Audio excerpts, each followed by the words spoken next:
stop scrolling right now, because what I'm about to tell you in the next 60 seconds could completely change your immigration future, and most people watching this have absolutely no idea it's happening. Tonight, not next week, not next month. Tonight, new green card rules go into effect that are already sending shockwaves through immigration law offices across the entire United States. And here's what's terrifying. The people most affected are the ones who think they're safe, the ones who filed their paperwork, the ones who've been waiting patiently. If you have a pending green card application, if you're on a work visa, if you have a family member inside the U.S. immigration system right now, you need to watch every single second of this video, because missing even one part of what I'm about to share could cost you years, possibly everything. Welcome back to Senior Support Hub, the channel that has been tracking every single shift in U.S. immigration policy before the mainstream media even wakes up. I'm glad you're here today because today is not a normal upload. This is an emergency briefing, and I want you to stay with me all the way to the end, because in the final section, I'm going to reveal the one action step that immigration attorneys are telling their highest paying clients to take before midnight tonight.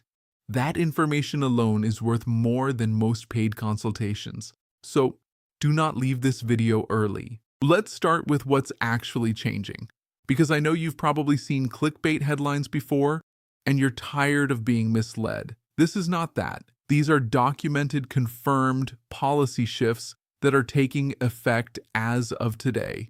And the scope of who is affected is genuinely staggering. We are talking about an estimated 4 to 6 million people currently inside the U.S. immigration pipeline who are going to feel the direct impact of these changes. That number is not exaggerated. That number comes directly from backlog data maintained by U.S. Citizenship and Immigration Services, otherwise known as USCIS. Here's the core of what's shifting. For years, the way green card priority dates were managed followed a relatively predictable rhythm. Applicants from high-demand countries, India, China, Mexico, Philippines, already faced brutal wait times, some stretching decades. But the rest of the world operated under a system that, while imperfect, was at least somewhat navigable. What's changing now restructures how certain preference categories are prioritized, how adjustment of status cases are sequenced, and this is the part that nobody is talking about, how cases that have been pending for extended periods get re-evaluated under the new framework. And that last part is where millions of people are about to get blindsided. Now let me slow down here and explain something important, because I want you to actually understand this, not just feel scared about it. There are several preference categories under the employment-based green card system: EB1, EB2, EB3, EB4, EB5. And there's the family-based system with its own categories. What's happening right now affects multiple categories simultaneously, which is extraordinarily rare. Normally, policy shifts tend to be surgical. They target one category, one country group, one processing type. When multiple categories shift at the same time, it creates what immigration attorneys call a cascading backlog effect. Imagine a traffic jam on a highway. Now imagine 3 on-ramps merging into one lane at the exact same moment. That's what this is.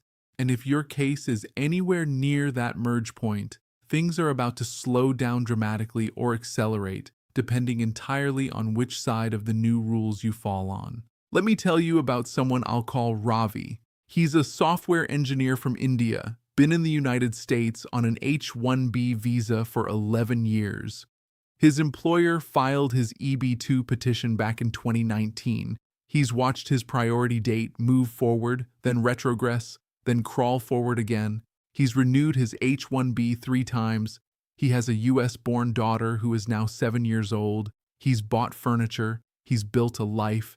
He thought he was 2 to 3 years away from finally getting his green card. What the new rules do to someone in Ravi's position is exactly what we're going to break down right now. And I promise you, whether you're from India, Nigeria, Brazil, or anywhere else, this story is going to feel uncomfortably familiar. The first major change deals with something called the final action date versus the date for filing. If you've spent any time on the USCIS Visa Bulletin, you know these two charts can differ significantly. Under the old framework, when USCIS determined that enough visas were available, applicants could file for adjustment of status, meaning they could file their I-485 using the more favorable date for filing chart rather than waiting for the stricter final action date to become current. This flexibility was a lifeline for hundreds of thousands of people. It allowed them to lock in their place in line, get work authorization, get travel documents, and essentially live with much greater stability while they waited. The new rules significantly restrict when and how USCIS will allow the use of the filing date chart. In practical terms, this means the window to file your I-485 early, that window is narrowing or in some categories closing entirely. Stay with me because it gets more nuanced and more important. The second major change involves how USCIS handles what they internally categorize as aged-out derivative beneficiaries. This is heartbreaking, and I need you to understand this. When a parent files for a green card, their children are often included as derivative beneficiaries. But there's a rule. If the child turns 21 before the green card is approved, they can age out of the petition and lose their status entirely. Congress passed the Child Status Protection Act years ago to provide some protection against this. But the new guidelines are reinterpreting how USCIS calculates the age freeze mechanism under CSPA. For families who have been waiting a long time and with backlogs stretching 5, 10, sometimes 20 plus years, that's a lot of families. Children who believed they were protected under CSPA may now find that protection doesn't apply in the way they thought. We're talking about young adults who grew up in the United States, went to school here, built their identity here, suddenly facing a completely uncertain immigration status because of a formula change in a government policy document. That is not an abstract statistic. That is someone's kid. Now here's where I want to introduce you to something that most creators in this space completely overlook. There's a difference between policy changes that are announced and policy changes that are implemented. Announcements create headlines. Implementation creates consequences. And the gap between those two things, that gap is where most people get hurt. Because what happens is this. A policy shift gets announced, immigration attorneys update their guidance, and cautious applicants prepare. But the vast majority of people, the ones with pending cases who aren't actively monitoring, the ones relying on their employer's HR department to track this, the ones who filed years ago and assumed no news was good news, those people don't find out until something goes wrong, until they get an unexpected request for evidence, until their case gets put in a hold status, until their work authorization lapses because their 485 was returned or denied on a technicality they never saw coming. That's the pattern. And on this channel, Senior Support Hub, our entire mission is to make sure you're never in that group. You are watching this right now. That already puts you ahead of millions of people who aren't. Let me address the third change, which is the one immigration attorneys are most animated about behind closed doors. This involves the processing priority sequence for employment-based cases and how USCIS has restructured the internal workflow for high-volume petition types, specifically I-140s, and their connection to pending I-485 cases. Without getting too deep into the bureaucratic weeds, what's happening is that USCIS is changing the sequence in which it allocates visa numbers at the end of the fiscal year. The U.S. immigration system runs on a fiscal year that ends September 30th. Unused employment-based visa numbers from certain categories get reallocated, and historically, some applicants have benefited from these last-minute reallocations to get their green cards approved ahead of schedule. The new processing rules change how and when those reallocations happen, and critically, who is in line to receive them. For some people, particularly those in EB1 and certain EB2 categories, this could actually mean faster processing.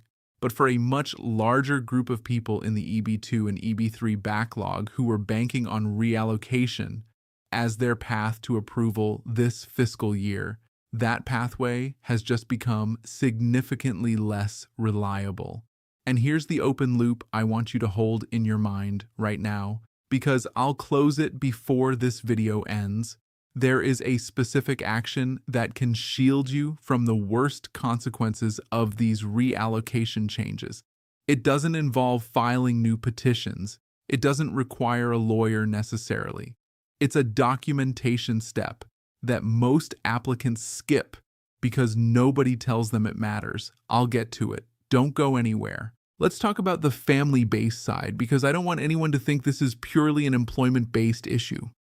Family preference categories F1, F2A, F2B, F3, F4 are also experiencing turbulence. The F2A category, which covers spouses and minor children of permanent residents, had been moving at an encouraging pace over the last 18 months. New allocation modeling under the revised rules is expected to significantly slow F2A movement, particularly for petitions from Mexico, which already faces some of the longest waits of any country in any category. For spouses who are living separated from their partners, for children who are growing up without a parent present, this isn't just paperwork. This is daily life in a state of suspended uncertainty. And these policy changes extend that uncertainty in a way that is genuinely cruel, even if unintentional. The F4 category, siblings of U.S. citizens, is facing what some analysts are calling a near-freeze scenario in certain countries. If you filed an F4 petition for a sibling and you're from one of the heavily backlogged countries, the new projections are not encouraging. Priority dates in those categories are not expected to advance meaningfully for the foreseeable future under the new framework. Now, I want to circle back to Ravi, the software engineer I told you about earlier, because his story has an important second chapter. When Ravi found out about these changes, he didn't panic. He did something smart. He immediately contacted his immigration attorney and asked one specific question, not, "Am I going to be okay?" Because attorneys can't answer that. He asked, "What is the current status of every document connected to my case, and is there anything we need to update or resubmit before the new rules take effect?" That single question uncovered something critical. His attorney realized that a supporting document in his I-485 package was approaching an expiration threshold that, under the new processing timelines, would likely expire before adjudication. They were able to address it proactively. If Ravi had waited even another 2 or 3 weeks, that oversight could have resulted in a request for evidence, a processing delay of 6 to 12 months, and potential complications with his work authorization renewal. One question, one conversation, potentially years of difference. That is the action step I've been building toward.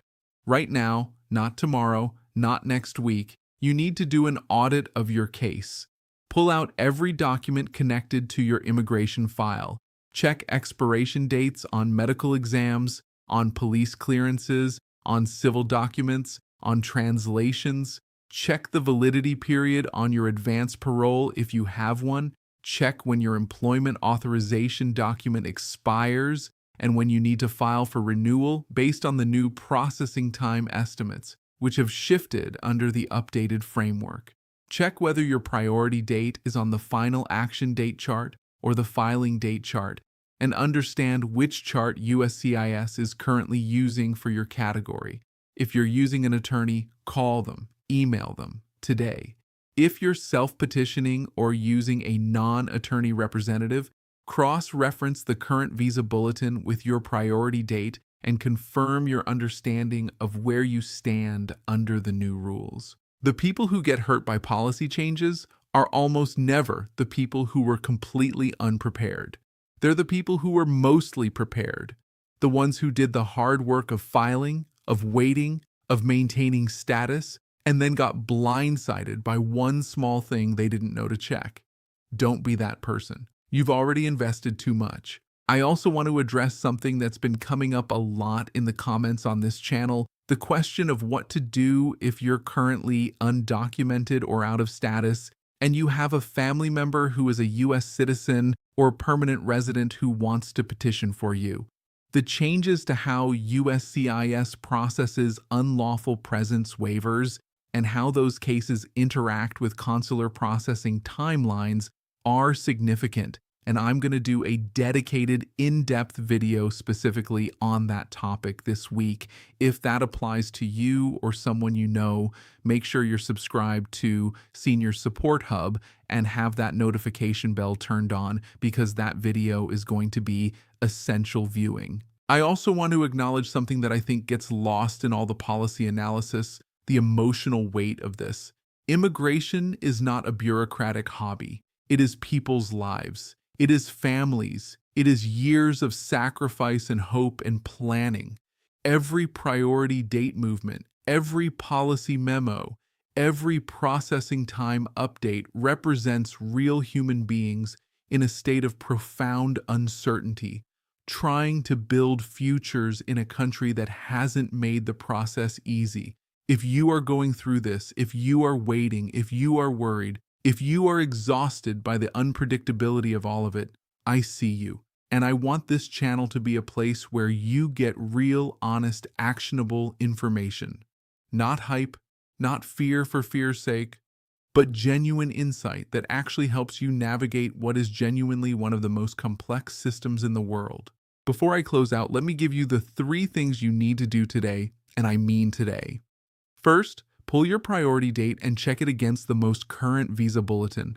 Know exactly where you stand on both charts. Second, audit every document in your immigration file for expiration dates and flag anything expiring within the next 12 months. Third, if you have an attorney, send them a brief email today noting that you're aware of the current policy changes and asking them to confirm your case strategy remains optimal under the new framework. If you don't have an attorney and your case is complex, this week is a very good time to schedule a consultation. The cost of a 1-hour immigration consultation is nothing compared to the cost of a misstep in this environment. These 3 steps won't solve everything. They won't make the backlog disappear or the policy environment less volatile, but they will put you in the best possible position, informed, proactive, and protected to the degree that anyone in this system can be protected. If this video gave you even one piece of information you didn't have before you clicked play, do me a favor. Hit that like button. It takes 1 second, and it tells YouTube that this content deserves to be seen by more people who need it. If you're not already subscribed to Senior Support Hub, subscribe right now. We cover these changes faster and more accurately than anyone else in this space, and with everything moving as fast as it is right now, you cannot afford to miss an update. And drop a comment below. Tell me which part of this affects you most, whether it's employment-based, family-based, or something else entirely. I read every comment, and your questions genuinely shape the content I make next. There's a lot more coming. Stay close and stay ahead of this.